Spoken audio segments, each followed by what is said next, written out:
واروح اگر از دست رفت قدری سخن پس می شود، در بین خاص و آمیده قدری وطن پس می شود، قدری وطن پس می شود.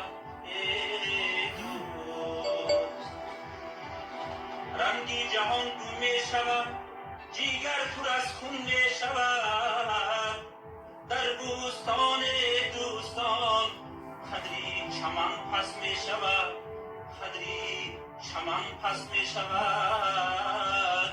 ای دوست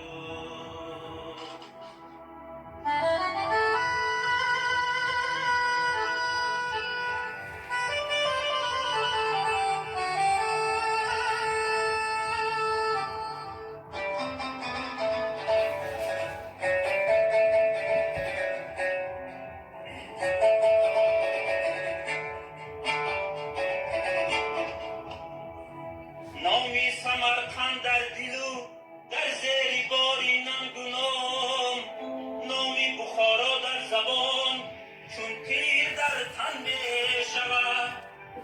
این قسمتی تلخ و بلا ما را بس است چون تاریخ، روز چو فردی به دهان شاهی دهن زن می شود.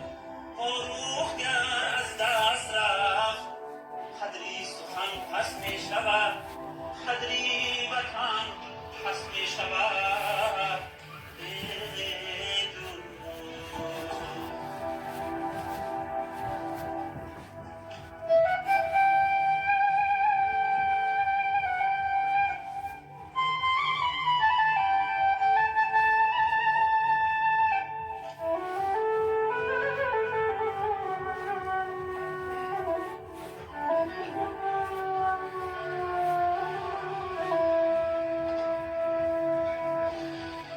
واروح را پیلت بینه کی پاره از میهن است، دل پاره هر مادر و هر کودک و هر یک زن است. ترس مباد بهری وطن قسمت گواهی زندگی است. سرجام ما ای دوستان در زیر خاک خوابیدن است، در زیر خاک خوابیدن است. ای دوست واروح گر از دست رفت قدری سخن پس می شود، قدری وطن پس می شود، قدری وطن پس می شود. ای دوست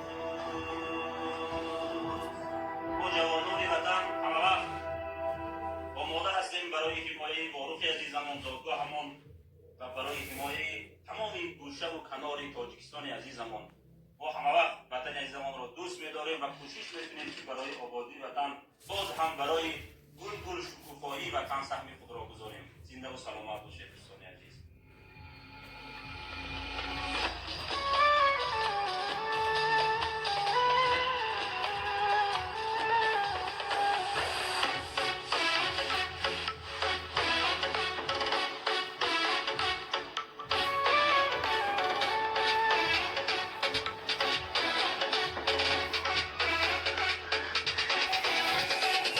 ما نشانی رفتگانه از ازل صلح و فرانه، سوختیانی با شجاعت اختری سامانیانه، سرخطی تاریخ میخوانی واروحی کیست بعد میدانی، خاکی واروح از مقدس از همه گنجی جهانی، خاکی واروح از مقدس از همه گنجی جهانی.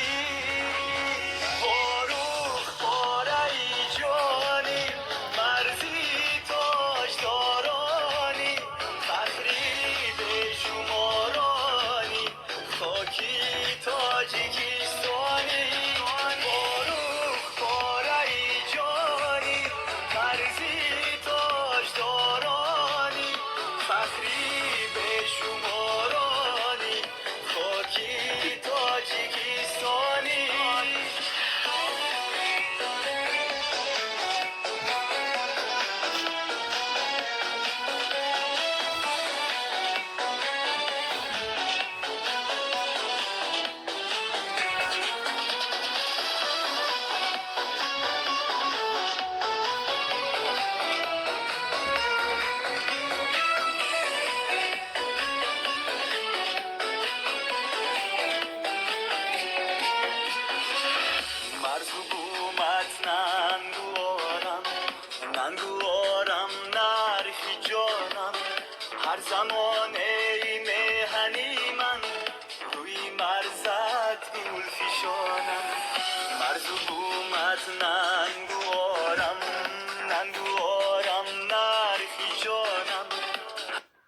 زمان